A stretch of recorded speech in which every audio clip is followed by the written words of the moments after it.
El día de hoy nos vamos a concentrar a partir de la página 81. En esta página hacia el final, bueno, en el párrafo último que aparece, dice el texto: la antropodicea se ocupará de verificar el equilibrio anímico pleno de la salvación religiosa en la vida personal, mientras que la teodicea tendrá como tarea justificar ante la razón la veracidad de la religión capaz de proporcionarlo. Por ello es que la teodicea entonces será concebida por Florensky como el camino racional por el que el hombre llega al reconocimiento del carácter salvador de la religión y a la convicción de que Dios, al que se le atribuye la santidad, es realmente santo y digno de ese nombre. Entonces, podríamos decir, en este caso, ¿qué entiende Pavel Florensky por teodicea, o en qué consistirá precisamente su trabajo al respecto? En llevar a cabo la justificación racional de Dios en su santidad. Y esto ya, digamos, apunta a un factor bastante importante. Primero, por lo regular, nosotros, a partir del auge del racionalismo, que empieza a generarse ya desde el siglo XVI, tendemos a considerar, o se tendía a considerar ya la teología como una labor enteramente racional, o sea, como un trabajo racionalmente humano. Y por lo tanto dependería del hombre, en este sentido, el ir cada vez descubriendo la realidad misma de Dios. En cambio, Florensky va a romper, digamos, con esta subjetividad y va a decir que lo único que nos puede llevar a la concepción profunda de la teodicea es la santidad misma de Dios, o sea, partir de una realidad en este sentido objetivo. ¿Y esto qué significa? Que entonces para Florensky la teodicea, en general la teología, no es precisamente un mero trabajo intelectual del hombre, sino que tiene que ver con la experiencia de Dios en el ámbito de la razón. Y esto es muy importante. ¿Por qué? Porque el reconocer la experiencia de Dios en el ámbito de la razón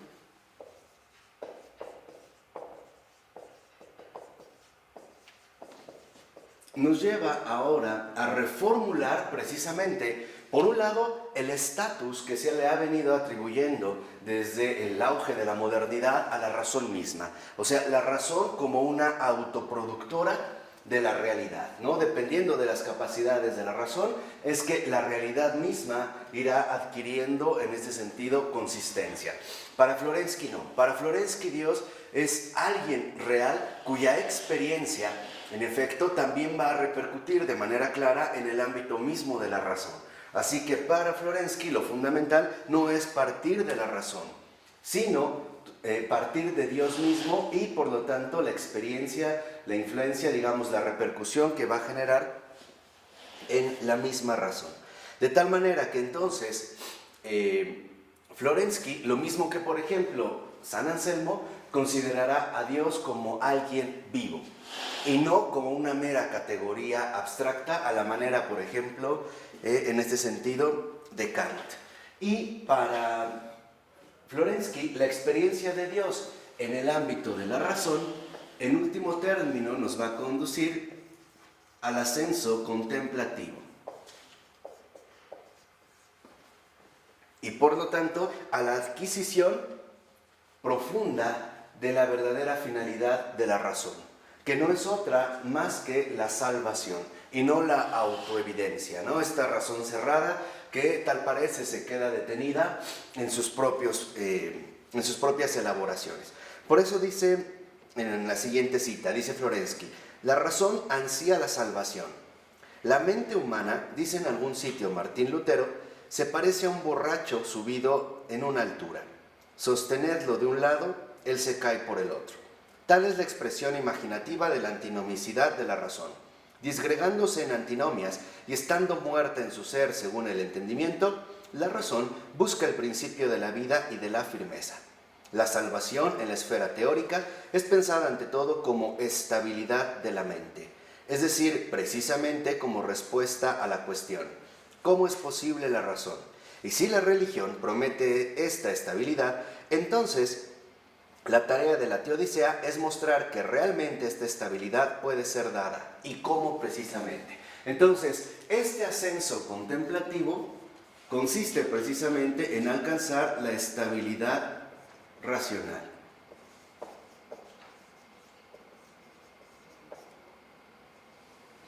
Esta estabilidad racional que es, digamos, o en lo que se concentra la búsqueda misma de la razón. O podríamos ponerlo quizá en otros términos. La razón, a diferencia de lo que se suele pensar hoy en día, no parte de sí misma ni se busca a sí misma. En realidad, la razón está buscando una estabilidad que solo la podrá encontrar a partir de un ascenso contemplativo, que no es otra cosa más que la experiencia que Dios produce en la misma razón. Podríamos nosotros también hablar en ese sentido de una auténtica iluminación intelectual. Es como la recepción de una luz que en efecto no proviene de la razón misma. Esto al menos en cuanto a la teodicea. Pero, como dice a continuación el texto, la antropodicea, por su parte, es representada como la verificación en las demás dimensiones de la propia vida, de la salvación aportada por la religión. No se mueve ya en el ámbito de la razón, sino que busca el centro real desde el que la salvación ha de ser personalmente asimilada, o sea, el corazón del hombre. Entonces, por una parte, nosotros aquí tenemos la antropodicea. La teodicea. Aquí aparecería justamente la teodicea. Con este propósito. Pero la antropodicea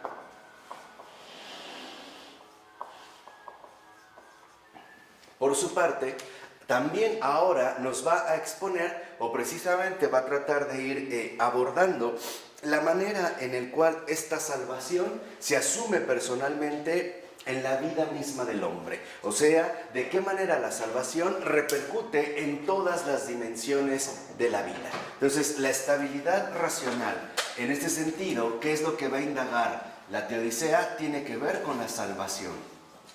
Y la antropodicea, o sea, la experiencia de Dios. Esa es la salvación. La antropodicea también parte de la salvación. Pero esta salvación ahora ya no se dirige estrictamente a la dimensión racional del ser humano, sino a todas las dimensiones de la vida. O podríamos decir de manera más específica, todas las demás dimensiones de la vida.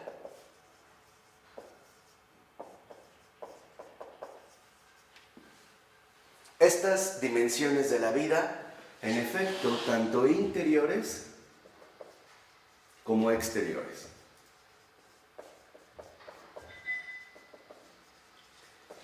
Podríamos decir entonces que lo que Florensky en efecto está llevando a cabo es describirnos y explicarnos de qué manera la salvación, o sea, la experiencia de Dios, repercute tanto en la razón como en todas las demás dimensiones de la vida del hombre.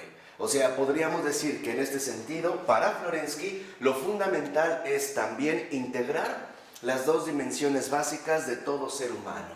Aquí estaría la razón y su relación con la religión. Y en cambio aquí estaría el centro mismo del hombre, es decir, el corazón. O como también a veces se ha solido establecer, captar la relación profunda que establece la salvación con respecto a la razón y a la fe, al ámbito teórico y al ámbito práctico. Entonces, la razón como el ámbito teórico del ser humano y el corazón como su ámbito práctico. Todas las otras dimensiones de la vida humana que no necesariamente están vinculadas de manera directa a la racionalidad. Por ejemplo, a la cuestión de las emociones, de la afectividad en general, nuestras decisiones que tomamos al realizar nuestra vida en el mundo, etcétera, etcétera, etcétera. Entonces tendríamos lo teórico y lo práctico abordado precisamente a partir de la teodicea y la antropodicea. Entonces no se trata de dos proyectos separados, sino de dos, digamos, investigaciones que buscan profundizar e indagar a fondo en cada una de estas dimensiones precisamente de la misma existencia. Por eso, para Florensky, lo fundamental es captar la razón o la experiencia de Dios en la razón a través del dogma y captar la experiencia de Dios, o sea, la salvación en el corazón del hombre a través del sacramento o los sacramentos. Aquí entonces vemos en efecto cómo Florensky está desarrollando en este sentido vamos a decirlo así, una investigación que busca abarcar la realidad completa de la vida humana y su respectiva relación con respecto a Dios mismo, ya sea en el ámbito de la razón, o sea, en todo el ámbito racional, o en el ámbito del corazón y por lo tanto en todas las demás dimensiones de la vida humana, ¿no? O sea, lo teórico y lo práctico. Por ello, casi 2 renglones abajo dice el texto: si en la Teodicea el hombre experimenta a Dios con su razón, en la Antropodicea el hombre se experimenta a sí mismo, descubre su corazón, calibra el espesor de la propia mentira en relación con la verdad divina y se encamina hacia la purificación.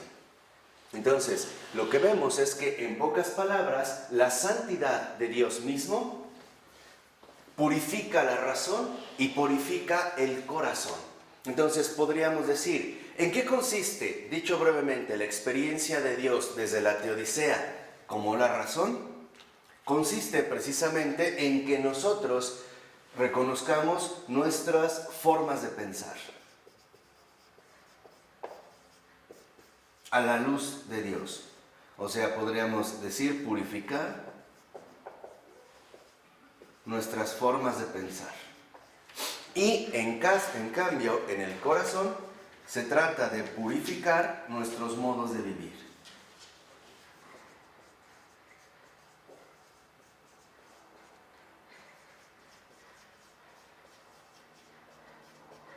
¿Por qué? Porque para Florensky hay algo que queda claro y es lo siguiente. No se trata de que cuando uno, por ejemplo, se decide a ser cristiano, en general, uno asuma qué criterios hay que adoptar para poder alcanzar, por así decirlo, la medida perfecta. No, se trata más bien de que nos dejemos renovar y transformar completamente por Dios mismo. Y en este caso por la experiencia misma de Dios, en este sentido por la santidad. Entonces, para Florensky queda claro, por ejemplo, que la santidad asumida desde la Teodicea lo que hace es que Dios, en su experiencia, logra purificar nuestras formas de pensar y por lo tanto cambia nuestra razón. Nuestros modos de pensar se ven finalmente trascendidos, ¿no? Se ven, por así decirlo, transformados por esta experiencia de Dios. Y por otra parte, esta misma experiencia de Dios, que ahora se dirige al corazón, nos lleva también a transformar o a cambiar de manera radical nuestros modos de vivir. O sea, en pocas palabras, la experiencia de Dios en la razón y en el corazón lo que trae consigo es una vida nueva. Entonces, no se trata de qué manera nosotros podemos pensar a Dios, sino de qué manera Dios mismo afecta nuestro pensar cambiándolo por completo. Y esto, por ejemplo, lo podemos ver cuando, en el caso, por ejemplo, de un converso, los apóstoles dicen, ahora comprendo lo que antes no podía, ¿no? Quisiéramos como tratar de captar algunas cosas o el comportamiento de algunos santos y no alcanzamos a entender el por qué obraron así. Lo que pasa es que obraron así porque la experiencia de Dios en efecto repercute en su razón y entonces la salvación se manifiesta como la transformación profunda de las formas de pensar habituales.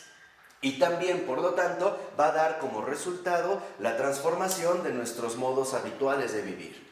O sea, lo que realmente esto significa es darnos cuenta que la experiencia de Dios, tanto en la razón, en el nivel teórico, como en el corazón, es decir, en el nivel práctico, justamente lo que propone o lo que en ese sentido promueve es la conversión. La conversión consiste en este sentido en dejar que sea Dios el que nos transforme a su propia voluntad y no nosotros en esforzarnos en querer asumir este papel.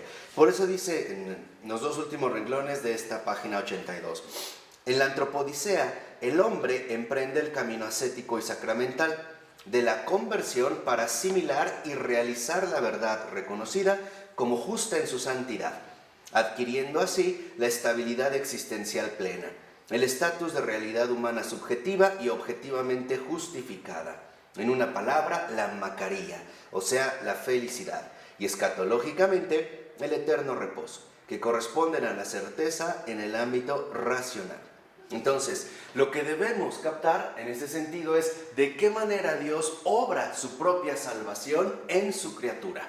Eso es lo que estamos, tratando de captar en este primer momento. De qué manera Dios obra su salvación precisamente en su criatura, a través de darle a esta misma criatura la experiencia fundamental de Dios, que es la santidad misma.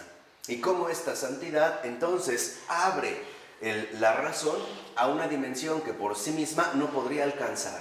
Y también promueve que el corazón se transforme de una manera que se va a ver reflejada precisamente a través de las obras o el comportamiento que asume. Por eso el Señor nos decía, por sus obras los conoceréis. O sea, estas obras que se realizan son resultado de un corazón, alcanzado por la experiencia de Dios. En este sentido, por la santidad.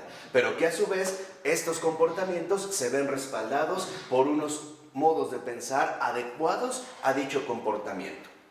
O sea, se alcanza la estabilidad, o sea, en pocas palabras, la coherencia cristiana. Y esto es algo fundamental, porque entre estas dos cosas, en efecto, lo que se supone que nosotros recibimos es coherencia. El corazón y la razón van de la mano. No están, como separadas o en un conflicto irresoluble una con otra. ¿No? Simple y sencillamente van de la mano, precisamente para llevar a cabo el proyecto mismo que Dios tiene pensado, es decir, la salvación. Entonces, esta coherencia es una coherencia de salvación. ¿Y qué significa coherencia de salvación? Santidad. Aquí, por ejemplo, ya podemos detectar algo extraordinario. La santidad no es algo así como una cosa extraña o mágica que se da de una manera inmediata. No, la santidad misma lleva un proceso. Y este proceso, en efecto, involucra atravesar, por así decirlo, la razón y también, en este caso, atravesar el corazón mismo de la persona para que la santidad manifieste, no lo más óptimo del hombre en cuanto tal, sino que la santidad se manifieste como una auténtica manifestación de la experiencia de Dios. Eso es la santidad. Entonces, lo primero que ya podemos ver es que la santidad, no posee medida humana. Por ejemplo, una cosa es ser un hombre bueno, o incluso un hombre muy bueno, y otra cosa es ser, portador de la santidad. Porque la santidad es la experiencia de Dios en el hombre. Esa es la santidad.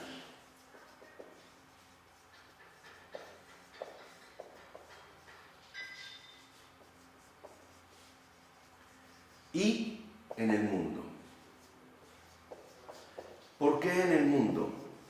Porque el hombre está inmerso en un contexto general que en efecto lo vincula de manera directa tanto con las demás personas como con las demás cosas. O sea, a lo mejor por ponernos un poquito más filosóficos, el algo y el alguien siempre están en relación, las cosas y las personas, con un hombre. Entonces, cuando un hombre realmente recibe la experiencia de Dios, es decir, la santidad, asimismo esta experiencia de Dios se verá, ¿no?, como extendida o compartida con todo aquello que a este hombre le rodea.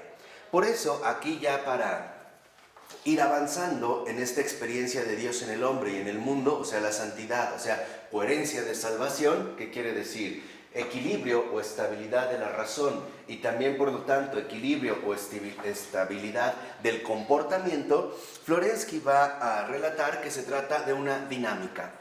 Es importante captar que este recorrido es un recorrido dinámico y que en esta dinámica se trata tanto de un ascenso como de un descenso, ¿no? Entonces, esta experiencia de Dios, esta santidad, esta coherencia de salvación no es un acto mágico, sino que lleva, en pocas palabras, un determinado proceso. Y este proceso no es otra cosa más que la dinámica misma de santificación que Dios mismo lleva a cabo en el hombre. Entonces dice en la 83, en la primera cita: el primer camino la justificación de Dios o teodicea no es posible más que por la fuerza de la gracia de Dios.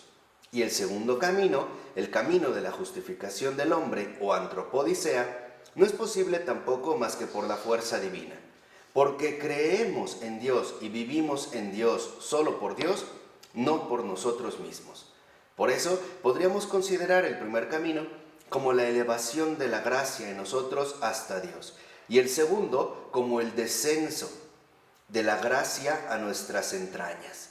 Tanto la teodicea, en cuanto odos aón, o sea, en cuanto elevación de nosotros hasta Dios, como la antropodicea, como oos kató, en cuanto descenso de Dios hasta nosotros, son realizadas en el corazón humano gracias a la energía divina. Entonces podríamos decir, esta dinámica, esta experiencia de Dios en el hombre y en el mundo, en efecto asume la dinámica de la gracia. Aquí nosotros encontramos esta dinámica de la gracia y por lo tanto vemos cómo en esta misma dinámica, en el primer momento de la teodicea, lo que ocurre es que en efecto nuestra razón es elevada a Dios. Nosotros somos elevados a Dios. ¿Qué quiere decir? Que pasamos del simple pensar al contemplar. ¿Qué es contemplar? La contemplación es percibir las cosas a la luz de la verdad. Y por lo tanto, si profundizamos un poquito más en este aspecto que es muy importante, vemos que la contemplación transforma entonces también el modo de comportamiento de la razón. ¿Por qué? Porque la razón por sí misma es ante todo activa, ¿no? La razón busca establecer tanto sus procedimientos como los resultados que pretende alcanzar. En cambio, con la contemplación, la razón alcanza su estabilidad porque se convierte en algo pasivo. La razón ya no actúa, la razón recibe. Y por lo tanto percibe finalmente lo que se le va mostrando. No sé si esto queda claro, que es muy importante. Entonces, aquí lo que vemos es que pasamos de lo activo a lo pasivo. Subimos o pasamos del mero pensar activo al contemplar pasivo. En el contemplar,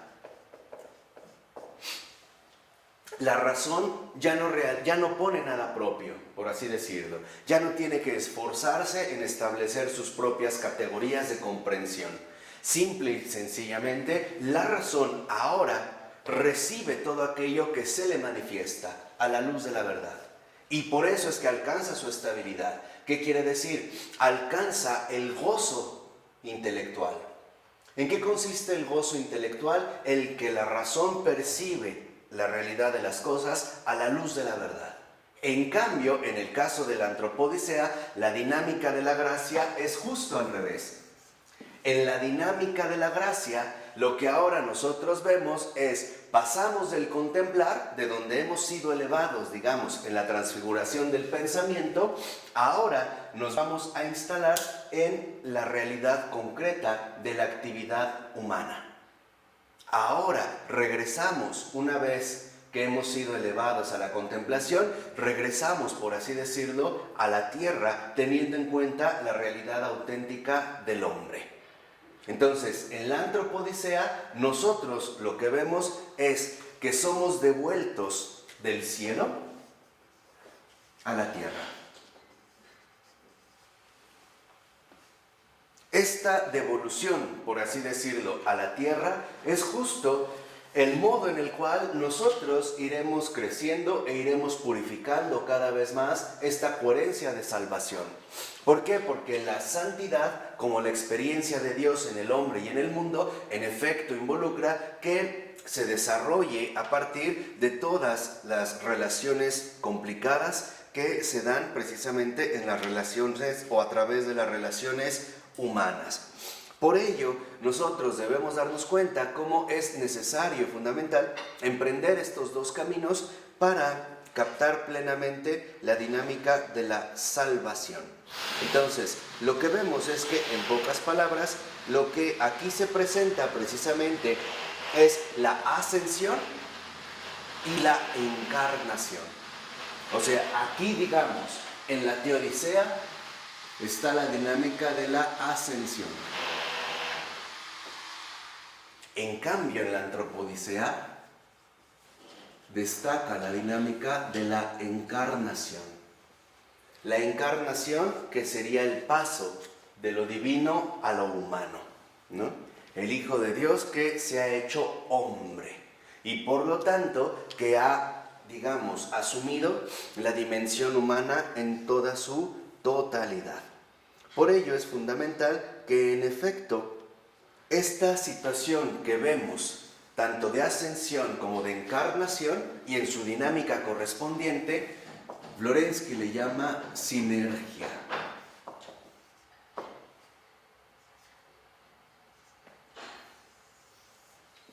Bien, entonces decíamos que en esta dinámica de la gracia, en efecto, Florensky detecta que está presente la sinergia. ¿Qué es la sinergia? Es la colaboración divino-humana. O sea, podríamos decir la comunión de Dios y el hombre.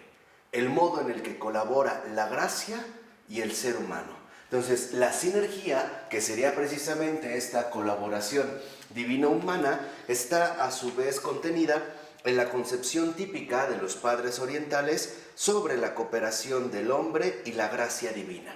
Entonces, lo que en efecto encuentra Florensky es que esta sinergia involucra o implica una colaboración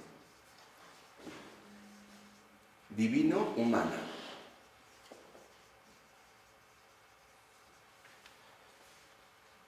Y es la manera en la cual en efecto nosotros podemos ya empezar a intuir lo siguiente: la gracia no actúa en el hombre de manera injustificada, sino que la gracia solo actúa en el hombre a través de una justificación. ¿Qué sería en este sentido la justificación? El aceptar la experiencia de Dios en la propia vida. O sea, dicho de otra manera, la gracia no violenta al hombre. El hombre está llamado a aceptar, recibir y colaborar con esta gracia. Se necesita en este sentido una apertura.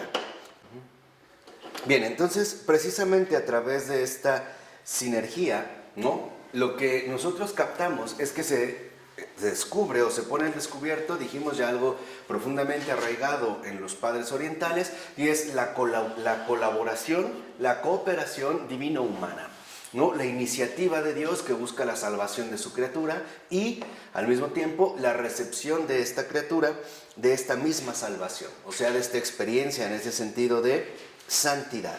¿Por qué? Porque lo que nosotros vemos es que no solo se trata de captar, digamos, la fuerza transformadora de la encarnación, sino también asumirla nosotros. O sea, podríamos decir en este sentido, pasar precisamente por un proceso de asimilación de Cristo. La verdad no solo se conoce, se tiene que asimilar. En ese sentido, podríamos decir, la verdad se tiene que encarnar. Así como el Verbo se ha hecho carne y Él mismo es la verdad, ¿no?, así nosotros debemos encarnar también esta verdad. Debemos de ser, en este sentido, plenamente asimilados por esta verdad, transfigurados por esta verdad. Por ello, en la 84, por ejemplo, en la nota 99, a partir del cuarto renglón, dice la cita. Dice Florensky, no es cierto, Larchet, que es un teólogo. La ascesis en la Iglesia ortodoxa no tiene el sentido reducido que le ha sido otorgado frecuentemente en Occidente, sino que designa aquello que todo cristiano debe llevar a cabo para beneficiarse de un modo efectivo de la salvación aportada por Cristo. A los ojos de la gran tradición de la Iglesia ortodoxa, la obra de la salvación aparece como una sinergia de la gracia divina otorgada por el Espíritu Santo y del esfuerzo de cada bautizado ha de realizar y el esfuerzo que cada bautizado ha de realizar personalmente para abrirse a esta gracia y apropiársela. Esfuerzo que se efectúa durante toda la vida, en cada momento y en todos los actos de la existencia. Entonces, en efecto, lo primero que descubre Florensky es que nosotros necesitamos también un esfuerzo. pero no es un esfuerzo activo, sino un esfuerzo pasivo.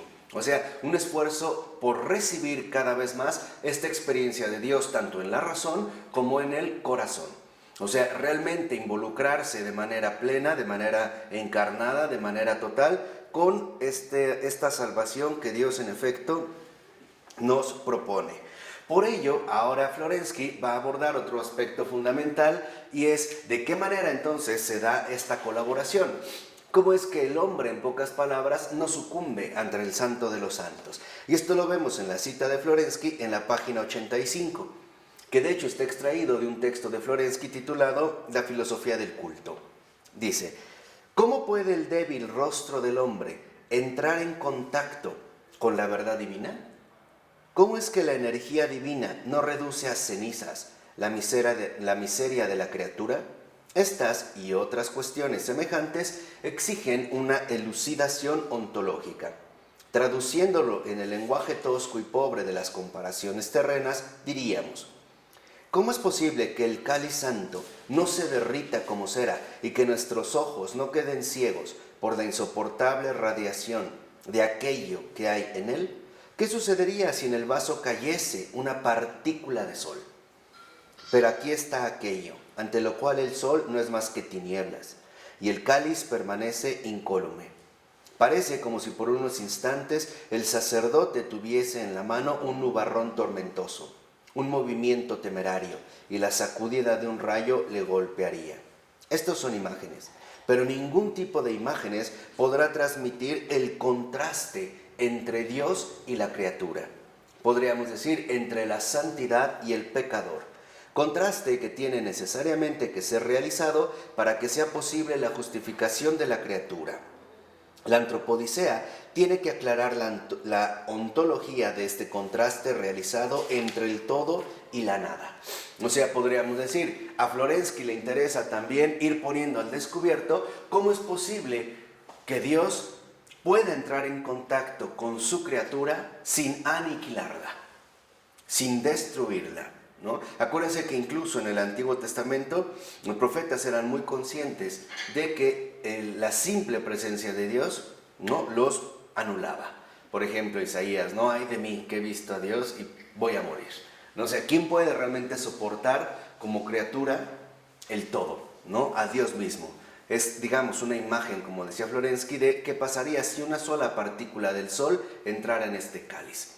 Ahora, si el sol no es nada ante Dios, ¿qué pasa con esta situación? Por ello, lo que vemos es que se tiene que realizar entonces, en este sentido, un contraste. O sea, este contraste nos lleva finalmente a integrar toda la realidad en la santidad. Y este es uno de los propósitos fundamentales que Florensky va a tratar de desarrollar. Integrar toda la realidad en la santidad.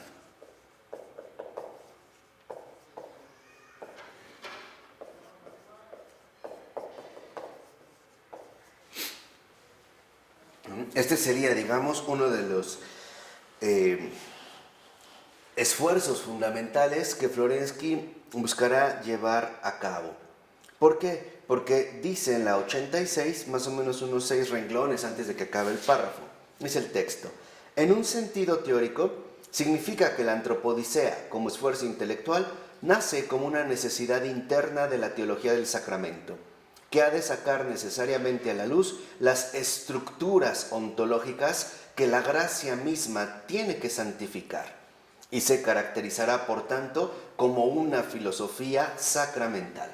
O sea, estas estructuras ontológicas significan aquellas realidades humanas que en efecto necesitan ser santificadas, es decir, justificadas, es decir, salvadas. Entonces, lo que vemos es de qué manera Dios mismo lleva a cabo su proyecto de salvación, arreglando, por así decirlo, o componiendo estas estructuras ontológicas que en el hombre se han visto profundamente afectadas, ante todo, por la realidad del pecado. Entonces, lo que vemos aquí es que estas estructuras ontológicas corresponden precisamente a nuestro modo de ser. Un modo de ser que tiene o que abarca todos los ámbitos posibles de la existencia. Por ejemplo, estos ámbitos intelectuales, emocionales, de comportamiento, de costumbres, de hábitos, etc. Entonces, lo que vemos es que en este proyecto de salvación, Dios mismo, ¿no? Santifica estas estructuras ontológicas que habían sido heridas o que habían quedado profundamente heridas a raíz del pecado. Entonces, lo que vemos es que la gracia, en este sentido, lo que va a hacer es santificar aquello que ha quedado, por así decirlo, alejado de esta misma santidad, ¿no? Sería como el movimiento de rescate que Dios lleva a cabo.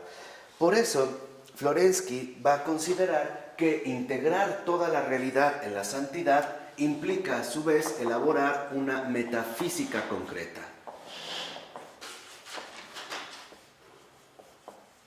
La metafísica concreta, en este sentido, no tiene nada que ver con una metafísica enteramente abstracta. O sea, una metafísica que en último término pareciera quedar limitada a los conceptos abstractos, pero que al parecer no entienden nada de la realidad concreta. O sea, por eso para Florensky es muy importante que la metafísica profundice en la realidad misma y no que la metafísica sea una especie de sustituto teórico o abstracto de la misma realidad de vida. O sea, que la metafísica en este sentido ponga al descubierto las realidades profundas de la vida en su situación concreta.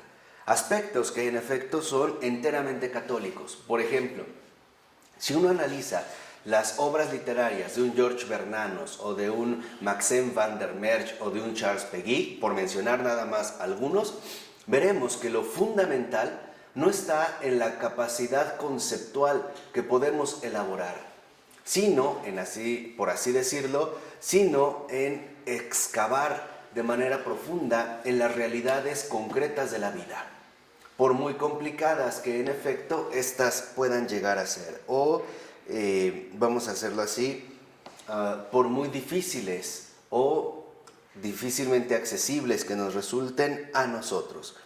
Por ello es que lo que busca finalmente Florensky es reconocer esta apertura de todo ser a la acción santificadora de la gracia divina. Entonces, aquí, por ejemplo, podemos ver dos aspectos concretos.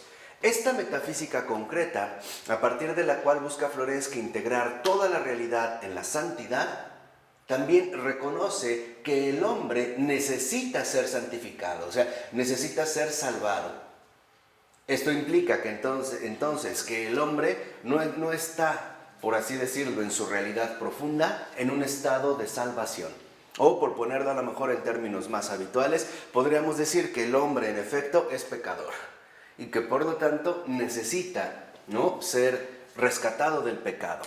Pero por otra parte también involucra que este hombre, por muy degradado que esté en su realidad profunda, en su mismo ser, en tanto pecador, no por ello ha quedado plenamente privado de abrirse a la acción redentora de Dios.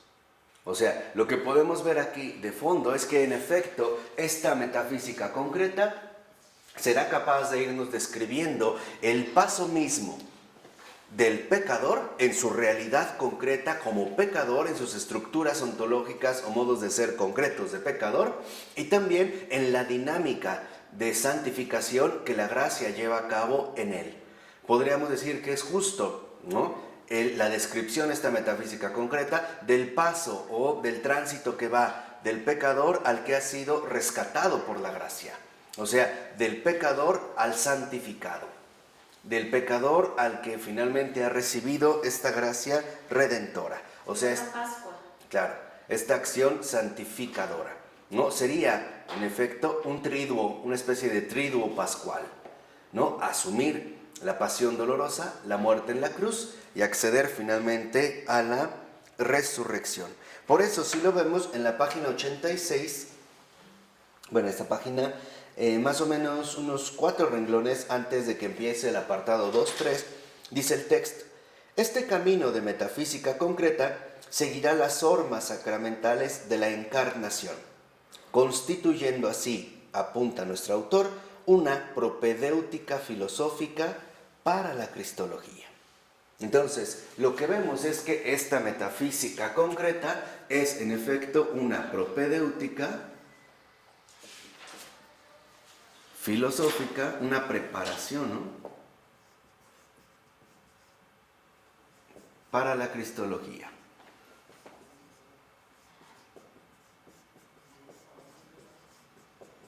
Y aquí valdría la pena hacer esta precisión.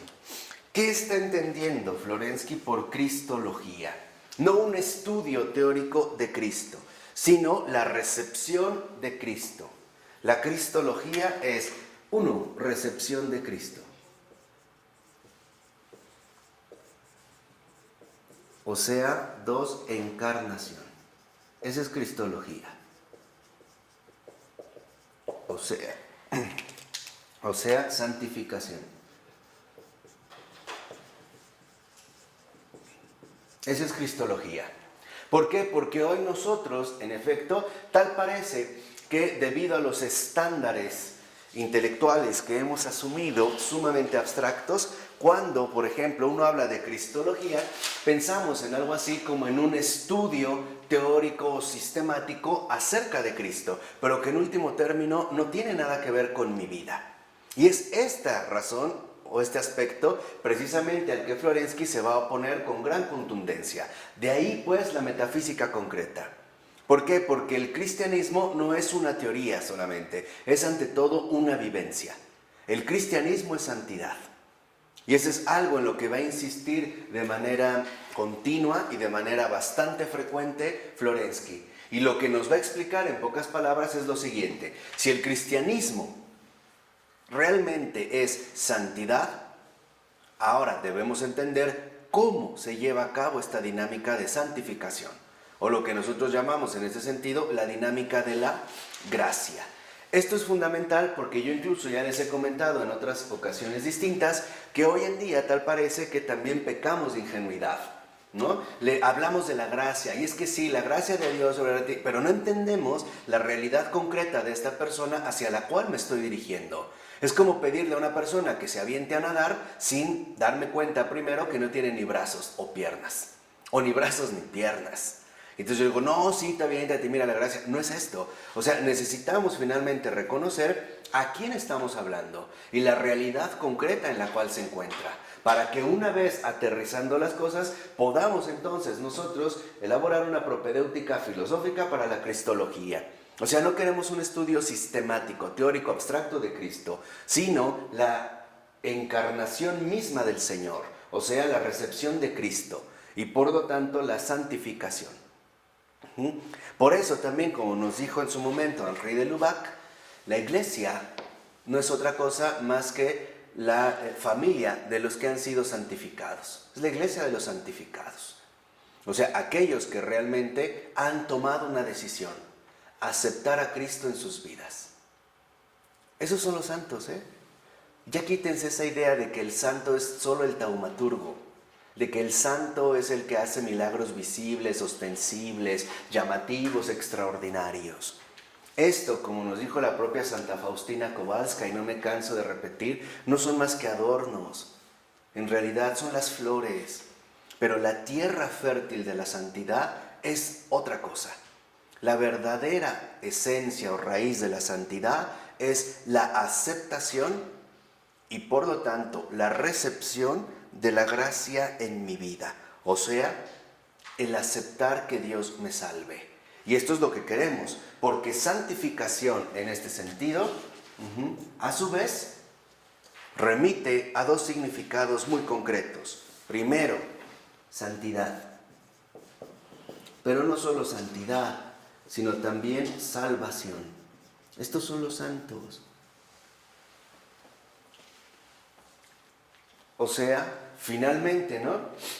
Aquellos que sí se han tomado en serio el proyecto salvador de Dios mismo y que han aceptado recibir esta misma proyección que Dios tiene planeada realizar en cada uno de los seres humanos. ¿De acuerdo? Aquí vemos entonces ya los aspectos fundamentales en los cuales, en efecto, Florensky va a empezar a trabajar de manera seria. Por ello es que lo que vemos aquí es que Florensky nunca escribió un tratado de cristología, porque Florensky era muy consciente que de lo que en realidad está de por medio no es una discusión intelectual, sino la salvación misma de las almas. Y esto es tan importante que no se puede reducir a la elaboración de un mero tratado teórico, sino que implica una metafísica concreta que nos lleve en este sentido a entender la dinámica misma en la cual se realiza la gracia. Entonces, lo que vemos es que esta metafísica concreta, en este sentido en concreto, relacionada a la santificación en tanto santidad y salvación, tiene que ver con la dinámica de la vida espiritual.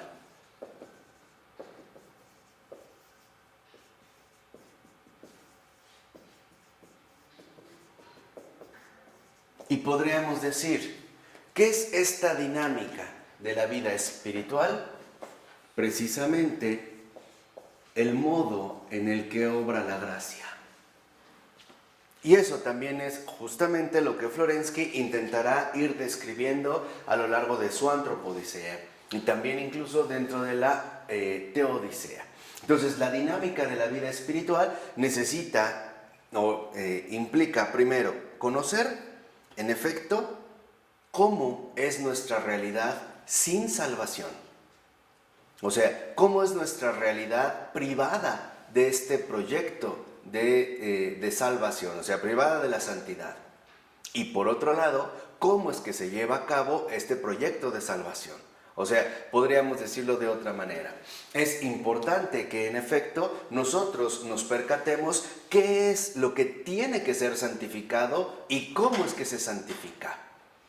O sea, no solo basta hablar de la santidad, también si la santidad opera, si la gracia opera, es porque hay algo que tiene que ser en ese sentido rescatado. Entonces, lo primero que tenemos que entender es en qué consiste este estado de no salvación. Vamos, que no es otro más que el estado de pecado. Es esto, o sea, el estado de no salvación es el estado de pecado.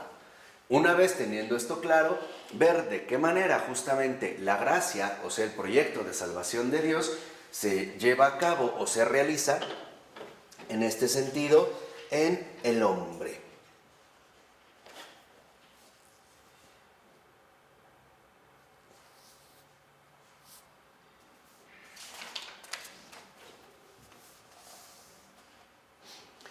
Por ello, en el 88, al iniciar el 88, en el primer renglón dice el texto: Florensky es consciente de que para afrontar el último capítulo de toda la antropodicea cristológica, o sea, el centro mismo en torno al que todo gira como un marco, que es Cristo, le hará falta más madurez personal y más acopio de experiencias y habilidades.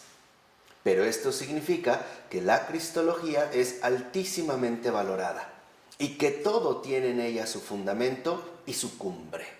Entonces, lo que vemos es que en efecto, para Florensky, algo que es fundamental es que esta recepción de Cristo nos lleva a darnos cuenta que es Cristo mismo, y por lo tanto la Trinidad misma, que el proyecto de salvación no es más que toda la obra trinitaria que se lleva a cabo, sería justamente el fundamento y la cumbre de la dinámica de la vida espiritual.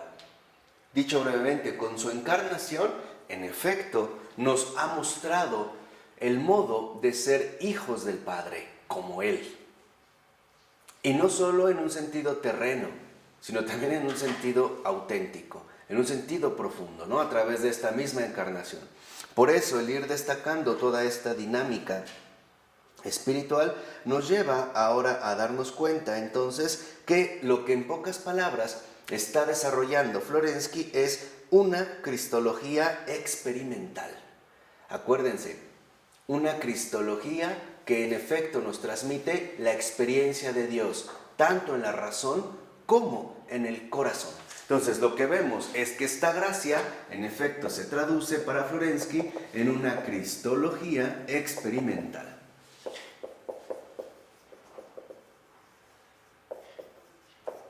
O sea, en un acontecimiento de vida.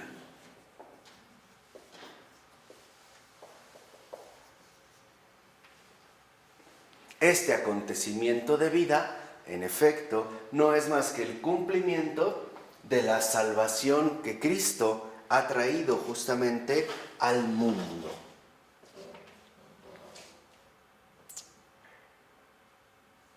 Ahora fíjense, esta cristología experimental, este acontecimiento de vida eterna, por eso lo pongo en este sentido entre paréntesis todavía, esta cristología experimental, este acontecimiento de vida eterna, en efecto irá abarcando cada vez más aspectos fundamentales que no pueden ser dejados de lado. Por ejemplo, 1. La estructura misma de la vida humana. O sea, esta cristología experimental, esta recepción del proyecto salvador de Dios, o sea, de la santidad, en efecto tendrá que abordar aspectos tales como, 1, la estructura misma de la vida humana. 2, la configuración interna y profunda del alma. Entonces lo que vemos es, primero, detectar la estructura misma de la vida humana. 2, la configuración interna y profunda del alma. 3, esta experiencia de salvación, de santidad, la cristología experimental, de hecho esto es santidad,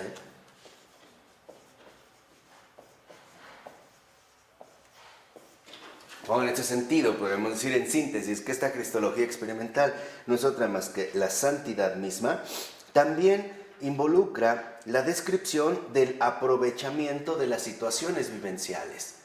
Este aprovechamiento de las situaciones vivenciales no es otra cosa más que cuando nosotros a veces decimos que no hay mal que por bien no venga, ¿no? O que donde hubo un gran mal habrá un gran bien. O donde abundó el pecado, como decía San Pablo, sobreabundó la gracia.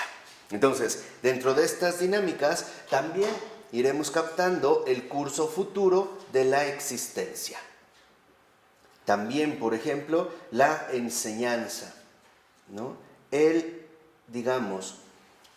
reconocer y superar el modo propiamente humano de existir.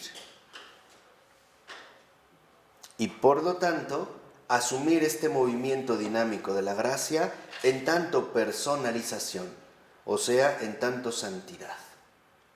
Entonces, lo que vemos es que la santidad sí requiere en este sentido la recepción de la acción divina. O quizás si lo tratáramos de poner en unas palabras más sencillas, podríamos decir que para ser santo, lo que realmente se requiere es querer que Dios actúe. Ese sería, digamos, un punto fundamental. La santidad no es imposición. La santidad es recepción. Y por lo tanto, lo iremos viendo más adelante, la santidad involucra docilidad, obediencia, seguimiento, etcétera, etcétera, etcétera.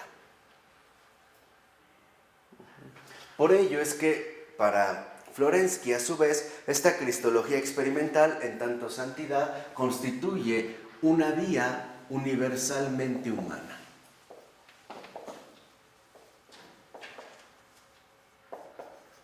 ¿Qué significa? Que Florensky también identifica en esta cristología experimental una vía universalmente humana. Significa que Dios puede hacer su proyecto de salvación en cualquier hombre. No importa su condición, su situación, su estado. O sea, para Dios no hay imposibles. Y en este sentido, no significa que cualquier hombre por sus propios esfuerzos puede alcanzar esta santidad. No, significa que Dios puede salvar a todos, sea la situación que sea. Por eso les decía que en efecto, nosotros ya aquí vemos un principio objetivo, o sea, el reconocimiento de Dios como una realidad viva que en efecto salva y rescata a sus criaturas. Por ello, para Florensky es muy importante que nosotros no perdamos de vista, en efecto, esta vía universalmente humana, que no es otra cosa más que la salvación de Dios. Esta es la vía universalmente humana, la salvación de Dios.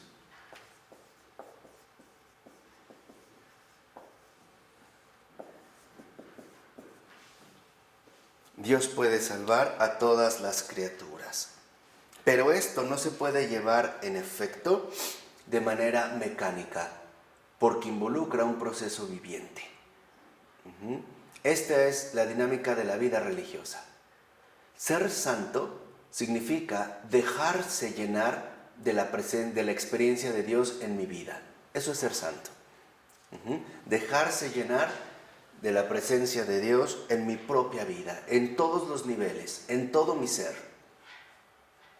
En mi pensar, en mi obrar, en mi sentir, en mi considerar, en todo, en todo, en todo. Y por ello lo que vemos es que nosotros no lo podemos hacer a través de un mero esfuerzo mecánico, ¿no? Como si se realizara de manera automática. Necesitamos nosotros un movimiento profundo de personalización, de asimilación, de recepción, o sea, de personalización. Entonces, la salvación de Dios tiene que ser personalizada, asumida, recibida de manera íntima y personal. Quien lo había intuido de alguna manera, por ejemplo, era San Agustín. Cuando San Agustín dijo: el que te creó sin ti, no te salvará sin ti. Porque acuérdense que cuando mencionamos la sinergia, dijimos, se trata de una colaboración divino-humana. En pocas palabras, la salvación es aceptar a Dios y aceptar que Él finalmente no intervenga en toda mi vida entera. Lo vemos, por ejemplo, en la 89, en la última cita que aparece hacia el final de la página. Dice, esta recolección no puede ser un esfuerzo mecánico. La vida espiritual, por su misma esencia, está impregnada por el carácter personal. Por eso, si en la vía universalmente humana habría que estudiar al hombre mismo desprovisto de contenido, que posee en sí una parte mínima de vida espiritual, en la vía para todo hombre es necesario el estudio de aquel que posee en sí mismo el máximo grado de la vida espiritual. Es el Hijo del Hombre. Ofios, ¿no? Ton, antropon. Aquel que contiene en sí la humanidad ideal. O sea, esta humanidad ideal que es Jesucristo y que en efecto se manifiesta como persona y ya no solo como un simple hombre. Entonces tenemos una vía universalmente humana, pero aquí la salvación de Dios personalizada significa ya no solo en términos generales o universales, sino que ahora se concretiza en cada hombre en particular. La manera en la que cada uno de nosotros, en efecto, iremos involucrándonos en esta misma dinámica de la gracia. De ahí pues que entonces en la 91 aparece a partir del segundo renglón lo siguiente. Cristo, en definitiva, aparece entonces como memoria ontológica del camino humano, finalmente recorrido y en él transfigurado. Entonces, lo que vemos es que esta salvación de Dios personalizada al mismo tiempo involucra dos cosas. Uno, recorrido. Y dos, realización. ¿Sí va quedando claro? Involucra entonces recorrido, pero también en este sentido realización. Este recorrido continuo que se dará a lo largo de toda nuestra vida y esta gradual realización donde el terreno ganado jamás vuelve a ser perdido, es lo que nosotros en efecto también llamamos en esta metafísica concreta transfiguración, o sea, santificación. Entonces, al ser personalizada la salvación de Dios, se da este proceso de santificación que iremos adquiriendo a lo largo de toda nuestra existencia. Entonces, lo que vemos es que en realidad la santidad no es algo así como el grado máximo de las posibilidades humanas. No, la santidad más bien es el grado máximo de recepción de Dios en mi vida. Se invierten entonces los criterios. La santidad no aparece algo así como una especie de superioridad moral, ni tampoco algo así como la exhibición de los más altos parámetros del comportamiento humano. No, podríamos incluso tratar de manifestarlo a través de una fórmula bastante sencilla. Menos yo, más él, igual a santidad. Y al revés, menos él, más yo, igual a menos santidad. Así de sencillo. Es necesario que él crezca y que yo venga a menos. ¿Para qué? Para que en efecto este recorrido, realización, se manifieste en nuestras vidas ya personal, de manera personal, la transfiguración.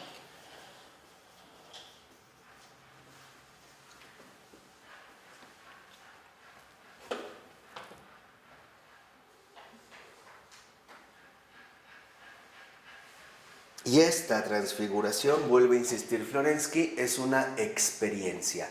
Por eso hablaba de una cristología experimental. Acuérdense, la santidad entonces ya aparece como la experiencia de Dios en mi vida. Y esto es algo que en efecto había pasado como desapercibido de muchas maneras.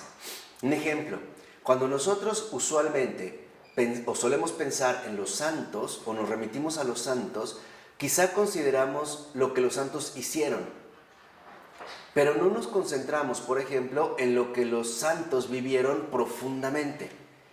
Y lo que vivieron todo santo es la misma dinámica de personalización. O sea, la anulación de su yo a favor de él. No yo, sino él. Esa es la experiencia profunda de todo santo. De tal manera que entonces ahora nuestra atención debe de ser reenfocada hacia el núcleo central de la cuestión. No pensemos en los santos como en los que hicieron milagros. Pensemos más bien en los santos como aquellos que se decidieron a recibir a Dios en su vida. Y Dios entonces se encargó, y de hecho se encargará, como siempre lo ha hecho, de todo lo demás.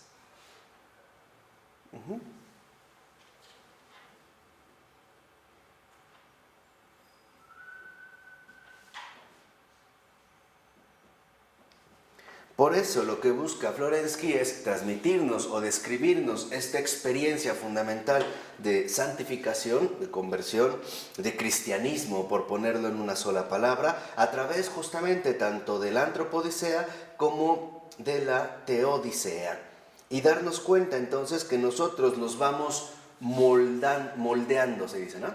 Nos vamos moldeando precisamente a Cristo. ¿Por qué? Porque Cristo es el molde. Cristo es el molde en el cual nosotros vamos adquiriendo forma y figura. Somos moldeados precisamente en Cristo. Todo nuestro ser adquiere la forma de Cristo. ¿Tener la semejanza? Sí, claro. Y por lo tanto, ¿no? Recuperar la semejanza divina. ¿Por qué? Porque Él no solo es hombre, también es Dios.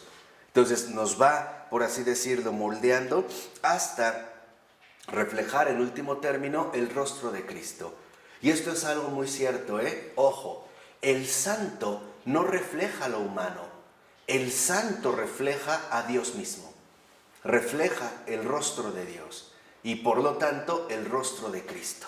Entonces lo que vemos es que en este movimiento de personalización, la transfiguración da como resultado el rostro de Cristo.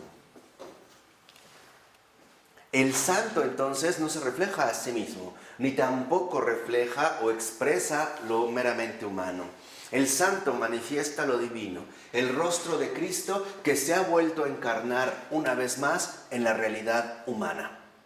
En este caso, en un determinado hombre, en términos genéricos.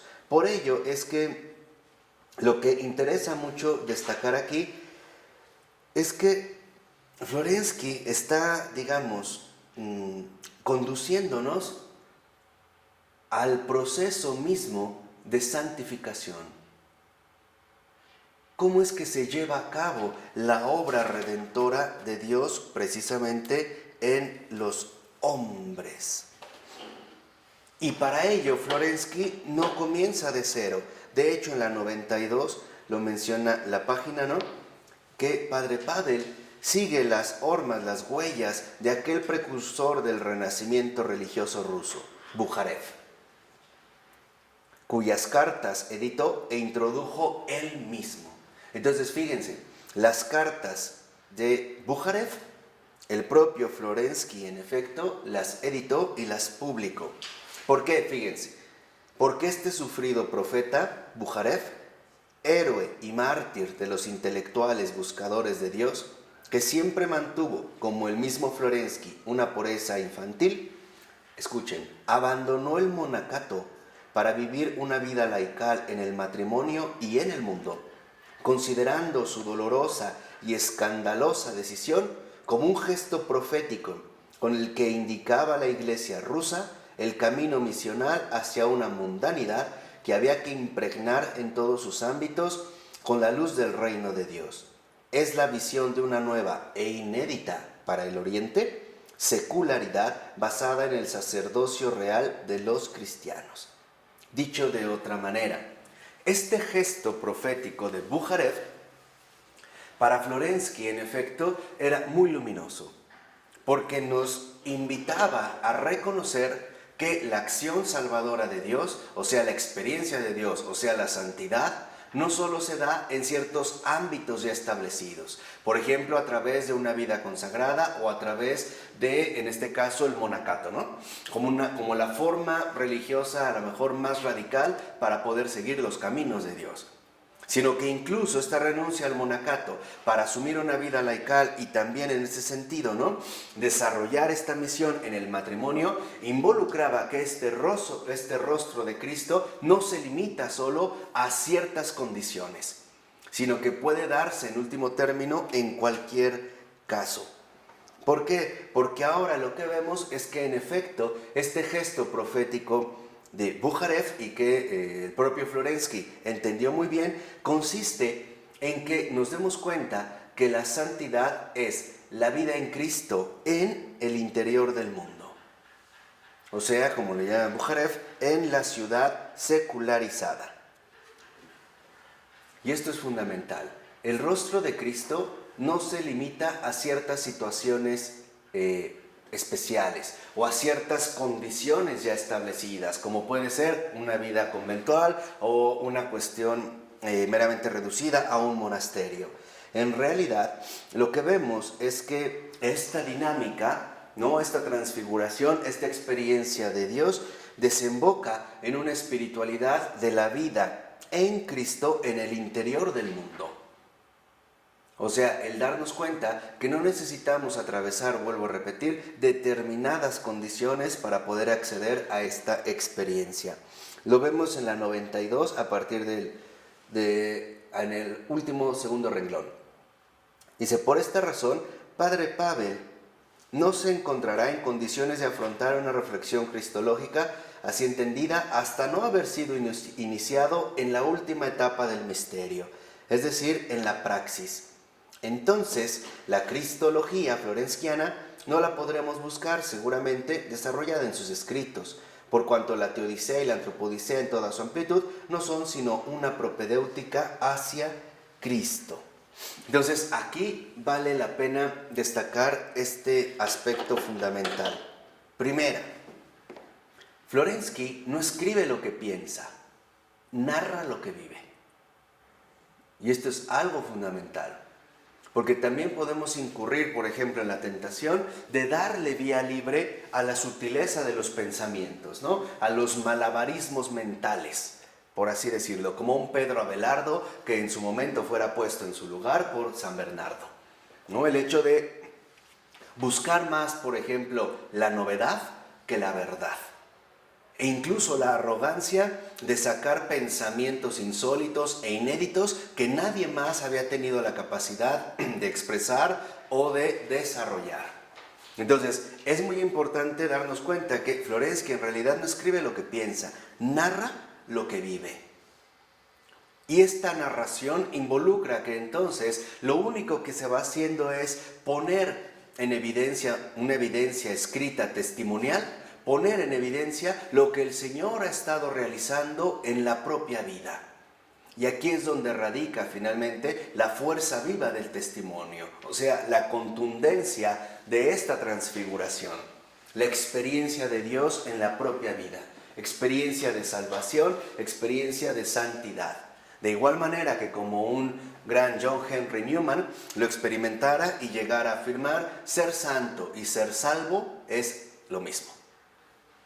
Entonces, no solo nosotros debemos de aprender a conjugar la complejidad de lo real, sino que debemos también empezar ya nuevamente a identificar santidad y salvación. Experimentar la santidad es lo mismo que experimentar la salvación, por una simple razón, porque Cristo es la salvación hecha carne y es el santo encarnado. En otras palabras, experimentar la santidad y experimentar la salvación es la experiencia de Dios. En pocas palabras, la experiencia cristiana más genuina y auténtica. Y es esta experiencia la que hoy en día debemos retomar nuevamente. Es esto lo que se nos pide, ser cristianos, experimentadores de salvación, salvarnos de nosotros mismos, experimentadores de la santidad, experimentadores de Dios. ¿De acuerdo? Vamos a dejarle hasta aquí. En nombre del Padre, del Hijo y del Espíritu Santo. Amén.